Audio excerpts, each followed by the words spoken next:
What time is it? Why, it's time for the Abbott and Costello Show. We're on the air for ABC here in Hollywood. Well, what are we waiting for? Let's go with the Abbott and Costello Show.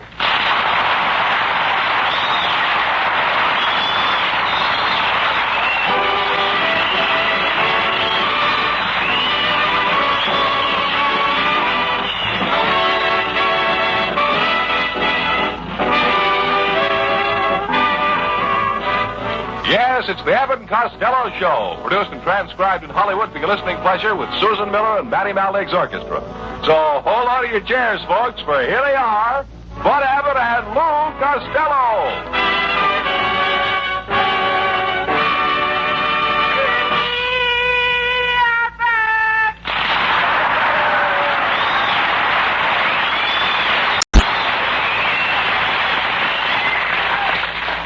Will you stop that yelling? What is all that adhesive tape on your face for? I took Susan Miller to my neighborhood theater to see The Razor's Edge. I sat so close to the screen that Tyrone Power shaved me 5 times. Your neighborhood theater is just showing that old picture now? What do you expect for 3 cents? It was a swell picture, though. It all takes place in a barber shop run by a rough guy named Dan. Dan? Yeah, Dan Druff. Tyrone Power, a sharp young blade, who's keen about Gene Tierney. Every time he scissor, he works himself into a lather. But she strops him. She gives him the brush. It's no soap. And the rub comes in the end, where he whiskers her away. And the moral of the story is no brush, no lather, no rubbing, no girl, no nothing, no joke, no money. You idiot. You never saw the picture. And furthermore, I'll bet when you went to school, you were a dumbbell. A dumb skull. Is that so? Well, I'll have you know that I was a head and shoulders above everybody in my class. You were? Yes, I was 15 years older than any one of them. I would like to see you in school, Lou. I was teacher's pet. Teacher's pet? Yes, we both got expelled the same day. Get him out of here.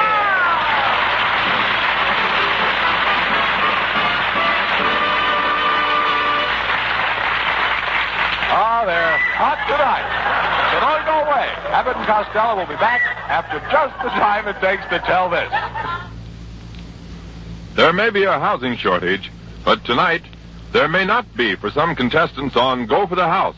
This is the exciting show heard every Wednesday night over most ABC stations, on which contestants can win a beautiful new honeymoon house built on a suburban lot right in their own hometown. Each Wednesday night, MC John Reed King calls 7 couples to the ABC microphone.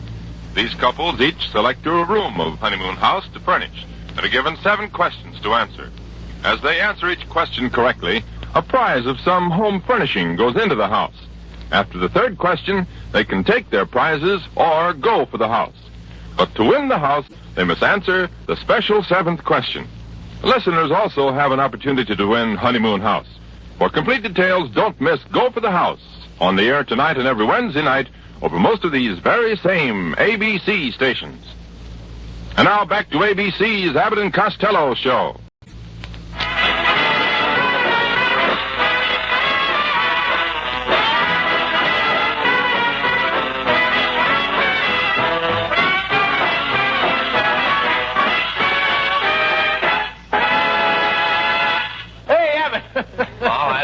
Come here, Costello. Who's that girl I saw you talking with? Huh? Who's that girl I saw you talking with? That girl was my school-day sweetheart. Her and I used to hook rides on the ice wagon together. Every day we'd ride 7 miles to school, sitting on a big cake of ice. You rode 7 miles sitting on a cake of ice?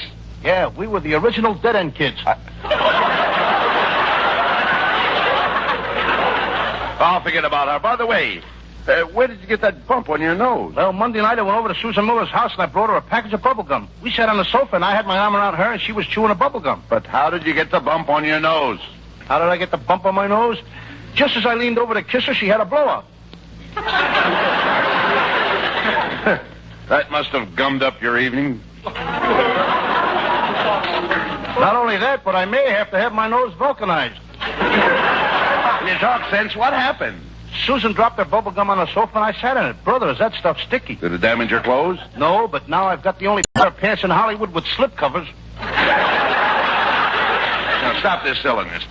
You'd better be on your good behavior from now on because Susan Miller is moving into our boarding house today. She's taking the room directly above you, Lou. Oh, that's wonderful. Mm-hmm. Me in room 115 and Susan in 215. Abbott, will Susan be in that room all the time? Well, you know Susan. She goes in and out. Have you noticed that too, Abbott?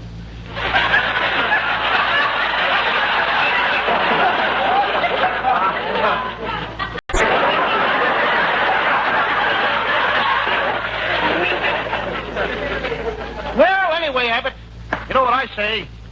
I say that, You better say something. I say that I'm lost. That's what I say. Oh, this is wonderful. The woman I love living right upstairs. Oh, stop, Costello. You're not in love with Susan. She's just a passing fancy. Abbott, I wouldn't pass up anything that fancy. Gee, but I hope she likes her room. Oh, she should like it. She gets bored with it. I'm glad to hear that, too, because after all...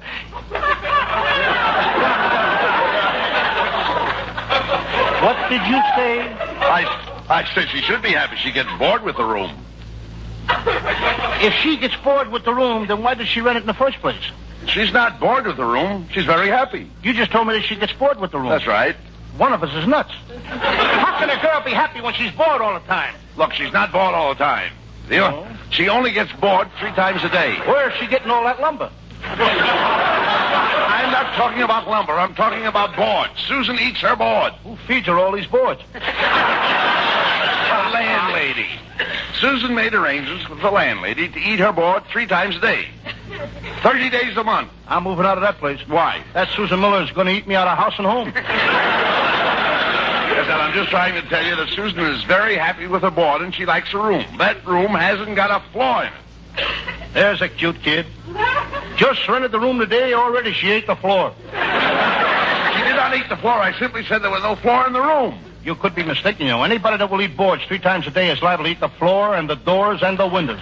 Look, what are you getting so excited about? What business is it of yours what she does with her room? I'll make it my business, brother. Her floor happens to be my ceiling. I don't mind you knocking the props from under me every week, but I ain't going to let that Susan Miller eat the roof over my head. Costello, you annoy me. All I said was there is not a flaw in Susan's room. Just a second, Abbott. Have you been in Susan's room? I have. You opened up the door? Yes. You stepped into the room? I did. What did you step on? The floor. Ladies and gentlemen, this man has deliberately and with molasses thought been misinforming the public. I rest my case. All right, Costello, there's no sense in getting yourself into a frenzy. A what? Frenzy. I ain't making frenzies with nobody. Now, wait a minute. I'll try to explain by giving you an example. You have a floor in your room. The plaster is all cracked, so you have a floor in your ceiling. I got a floor in my ceiling? How do you like that? I've been living upside down for 6 years and didn't know it. Costello, you're all mixed up. I'm trying to tell you that Susan's room is perfect. It has no flaw, and she's happy because she gets bored with the room. Here we go again. The reason why she likes to get bored with the room is because she's hungry after a hard day at the studio and rushes home and eats like a beaver. Now he's got her eating beaver board. Costello, I don't know why I get into these arguments with you. We argue and fight, and it always ends up the same way. You're just plain stupid. I am not. I'm pretty smart. Costello, if you're smart, I'm a monkey's uncle. Well, I am smart. Now let me see you hang by your tail. Oh, Mr. Costello. Yes. Oh, he's back again. Every week the same thing. Look, Norman, why don't you go out here and get yourself a job? Oh, I've got a job, Mr. Costello. You see, I work in a domino factory. I put the dots on the dominoes. Why ain't you working now? This week we're making blanks. That's exactly what your check's gonna look like. Well, enough of this nonsense, Costello. Have you been studying your script for the new scenes in our new picture, The Noose Hangs High? Well, I meant to tell you, Abbott, they're changing the script again, and the director's coming over here tonight to rehearse me in the new scenes. Ah, there you are, Costello. I've got the script here for the retakes on The Noose Hangs High. Now, you're going to run through it right now. In this scene, you'll play opposite the gorgeous, glamorous Lauren Bacall. Stand by, folks. There's good news tonight. So you like Lauren Bacall, eh? Like her. There's a girl that has got this and that and them and those, and if you want anything else, just whistle. Very good. I'm glad you like her, Costello, because in this scene, You and Lauren Bacall are seated in a canoe, drifting lazily down the stream. She's sitting in the bow, and you're sitting in the stern. She's in the bow, and I'm in the stern. That's right. You couldn't make that a rowboat and get both of us in the back seat. Quiet, Costello. Now, as you sit there in the stern of the canoe, paddling along, she looks at you, and her eyes seem to say, "Come to me, Costello. Come to me, my love." Is that what her eyes say? Yes? Then why don't I drop that darn paddle and come to her? No, Costello, you ignore her. You keep paddling. You need the exercise. Yeah, but I need the exercise, but this could lead to ulcers. You're playing hard to get. After all, you're a city slicker. City slicker. I'm a village idiot. That's what I am. Quiet, Costello, please, and pay attention to the director. Now then, Costello, a strange feeling commences to creep over you. You're seated in that canoe all alone with Lauren Bacall. You get a feeling that you can't sit still for another minute. A feeling that you must rise to your feet. It's those cane-bottom canoe seats. They'll do it every time. The seats have nothing to do with it. Of course not. Now, Costello, you look forward at gorgeous Lauren Bacall.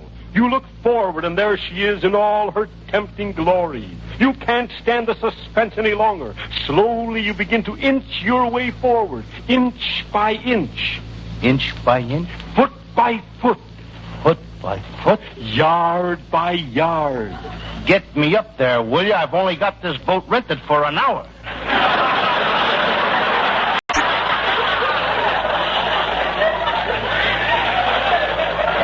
It's impossible, Mr. Rabbit. I can't rehearse with this man. He's too nervous. He should see a doctor about his nerves. You should see a doctor about your face. What's the matter with my face? It talks too much.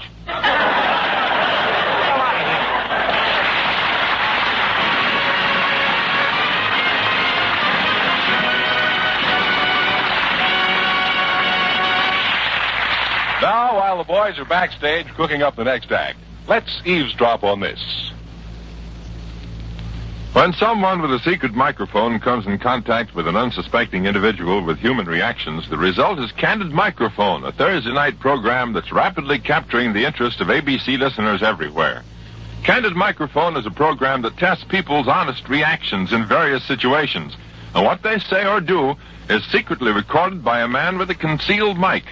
For instance, he may ask a strange girl in the park for a date, and when she answers him, she answers candidly, not knowing she's being recorded. Or the man with the mic may record the conversation of a man in a restaurant who suddenly finds he's left his wallet in the proverbial other suit and can't pay his check. But whatever is secretly recorded does not go on the air until the man with the mic has received the full permission of the person or persons recorded. Don't miss Candid Microphone tomorrow night over most of these same ABC stations. And now, back to ABC's Abbott and Costello Show.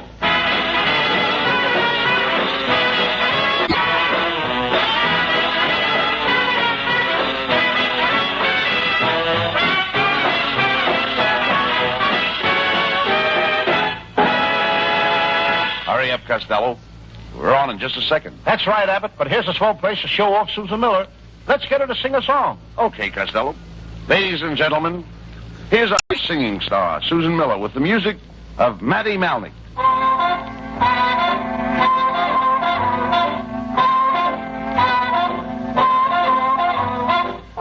Picture me upon your knee with keys for two and two for two. Can't you see how happy we will be?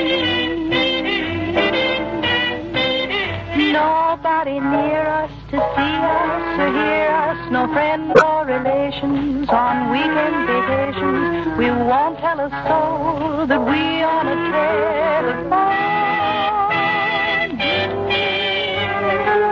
Day will break and I'll awake and start to bake a sugar cake for you to take for all the boys to see. We will raise a family, a girl for you, a boy for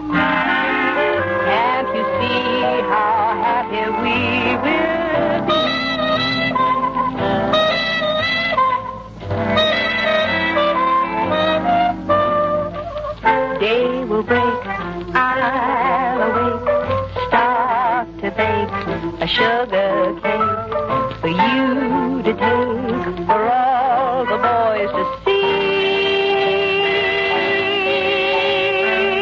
We will raise a family, a girl for you, a boy for me.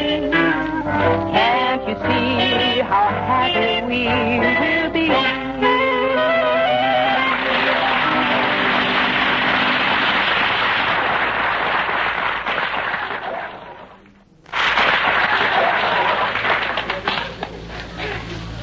Slowly I park the canoe.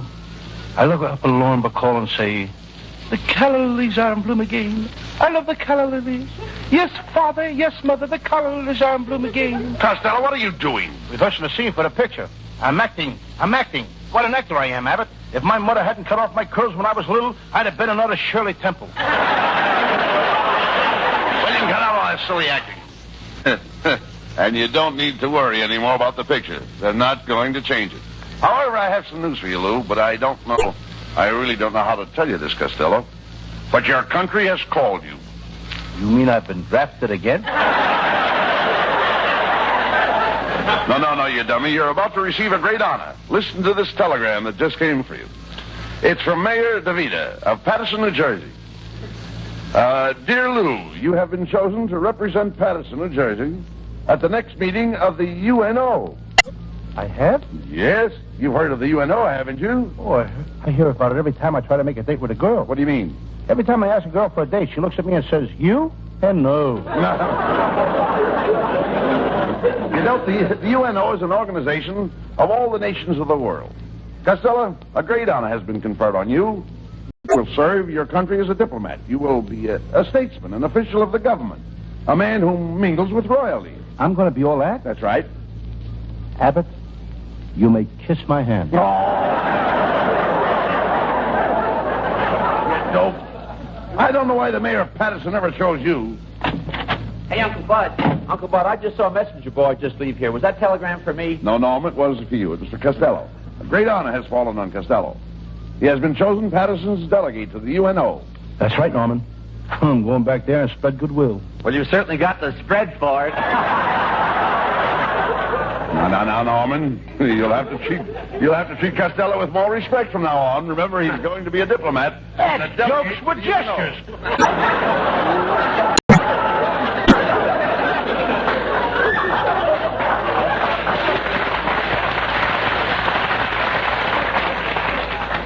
Yes, just wait till I get to Europe. They need me over there. That continent has gone back to the horse and buggy days. I'm the only guy that can fix it. Horse and buggy days? What are you talking about? Well, somebody is horsing around over there and driving the whole world buggy. You know, Uncle Bud, I don't know why they picked Costello as a diplomat. I'm the boy for the job. Why, everybody says I look just like Anthony Eden. You look more like haven't eaten. Costello's right, Norman. You could stand some weight. If you gained a little weight, you wouldn't be so lazy. But, Uncle Bud, I'm just full of energy. Can I help it if I haven't got the strength to use it? Norman, we should be proud of Costello. He's going back to Paterson to mix with all the masters of diplomacy. Yes, I'm going to be a mix master. I'll show them guys how to stir up things. Well, am I interrupting anything, boys? Why, it's a singing star, Susan Miller.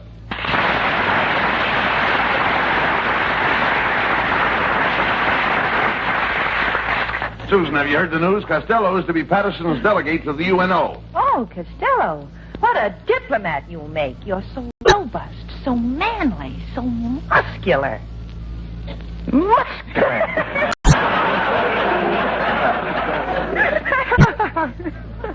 Susan, I'm Atlas, Hercules, Samson and Joe Louis and Gorgeous George all rolled into one. You are? And it's awful crowded, too. Oh, I'm so proud of you, Costello. I'm going to give you a kiss. A gift for good luck. Now, put your arms around me. There. That's it. Gee, Susan, when I get close to you like this, something inside me seems to melt. It does? I've got to quit carrying that butter around in my money belt. Well, come on, Costello. I've made arrangements with the finest tailor in town to outfit you for the trip to the UNO meeting. Well, I'll see you later, Costello. And as they say in Spanish, mañana o ama. Cheers to you. Mama's old army shoes to you, too.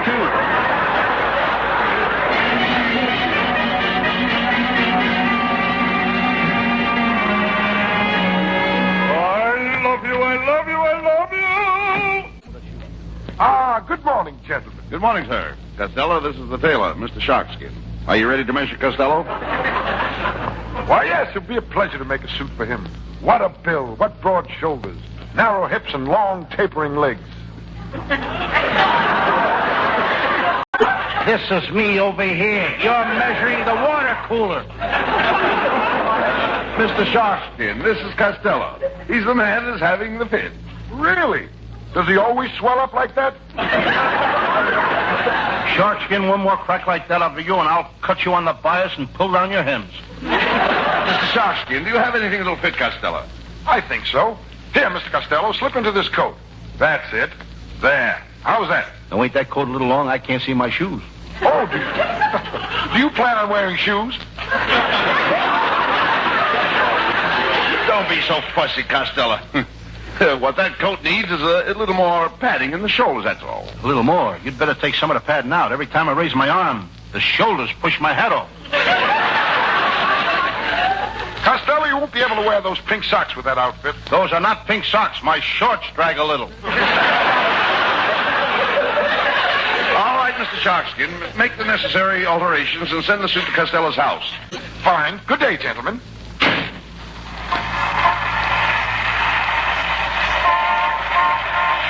Costello, you're leaving for Patterson tonight, and we've got a lot of things to do. What, for instance? Well, Costello, you'll meet all kinds of nationalities at that UNO meeting, and you'll have to converse with all of them. That won't be hard for me, Abbott. I even speak Chinese. Let me hear you say something in Chinese. Okay. Feature starts at 1 o'clock, smoking in the balcony, prices change at 6. What kind of Chinese is that? Grauman's Chinese. You simpleton. French is the diplomatic language, and you've got to learn it. I'm taking you to Madame Fifi's French language school.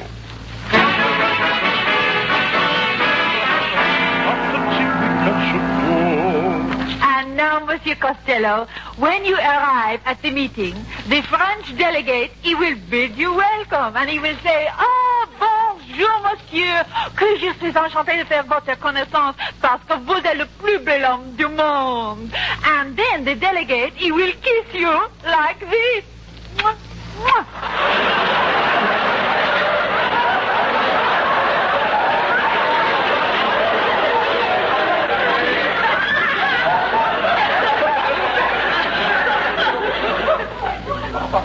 Do you mind now if I can have my own script back? Thank you. You walk in here, you don't even shut the door. Madam Fifi, you will have to forgive me. I have a very, very poor memory. Would you mind running through that again a little slower?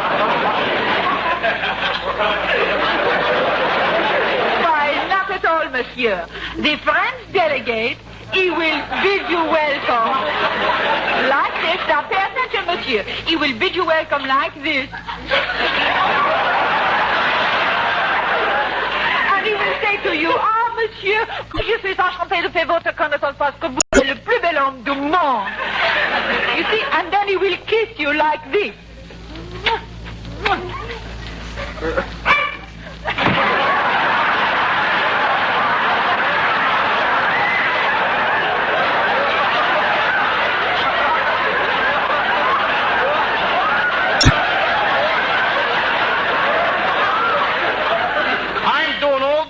He's sweating.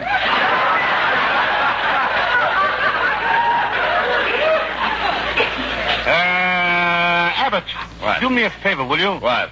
Run over and pick up my suit. I may have to stay after school. I think I need more lessons. You know, if you stay here and take another lesson, you may miss the plane. Abbott, if I take another lesson, I won't need the plane. I'll fly to Patterson by myself. Come, Madam Fifi, let us study.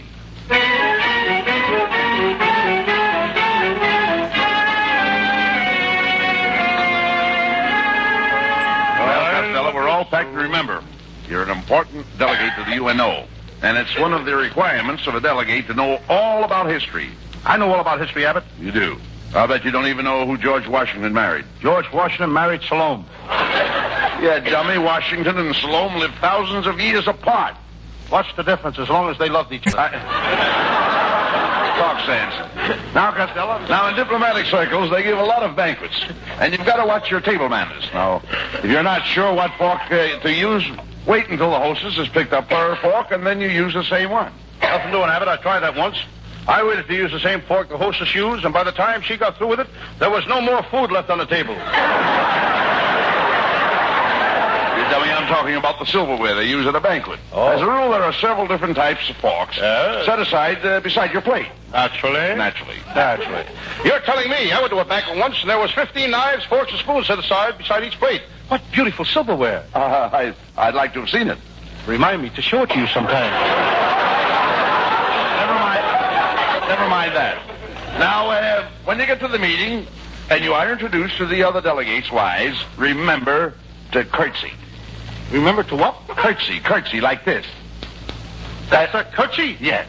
I couldn't curtsy. I've got too much starchy in my shorty. Are you what?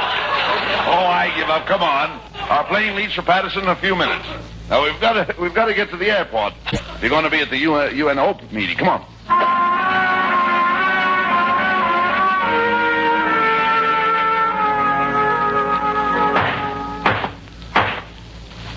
The UNO convention will now come to order. Gentlemen, this is a great year for the UNO, the Undertakers National Organization.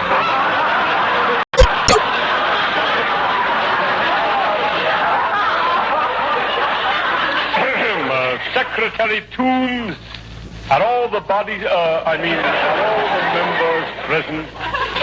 All but the stiff, but he's due here any minute. Delegate from Patterson, huh? Greetings and salutations, gentlemen. I'm Patterson's delegate to the UNO.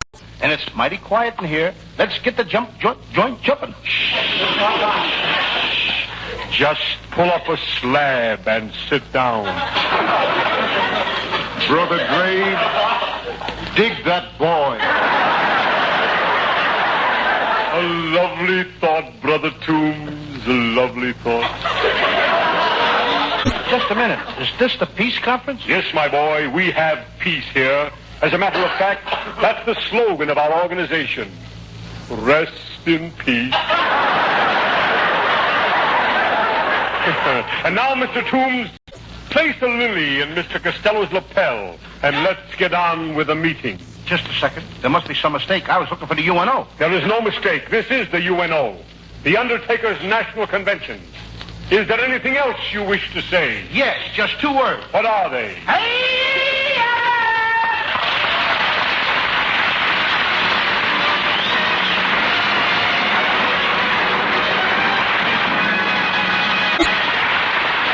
And that's not quite all, folks. Stick around a minute, and the boys will be back for a curtain call. Good news spreads fast. And it's good news that the Star Theater, featuring singer Gordon MacRae, songstress Evelyn Knight, and Victor Young's orchestra, is on the air every Wednesday night over most of these same ABC stations. And what a combination of tip-top talent that means. A lilting 30 minutes of melody. Gordon MacRae is a man who has a special way with a song, and he'll be singing the most popular songs of the day. Evelyn Knight, the lass with a delicate air, also has a special way with a song, especially with a folk ballad. But that's not all. Victor Young's orchestra, the Jeff Alexander Chorus, are also on hand each Wednesday night to add to the entertainment. So for a gala time, plan to join us when the Star Theater, featuring Gordon MacRae, Evelyn Knight, Victor Young's orchestra, and the Jeff Alexander Chorus, is heard every Wednesday night. And that means tonight over most of these same ABC stations. And now back for a final word from ABC's Abbott and Costello Show.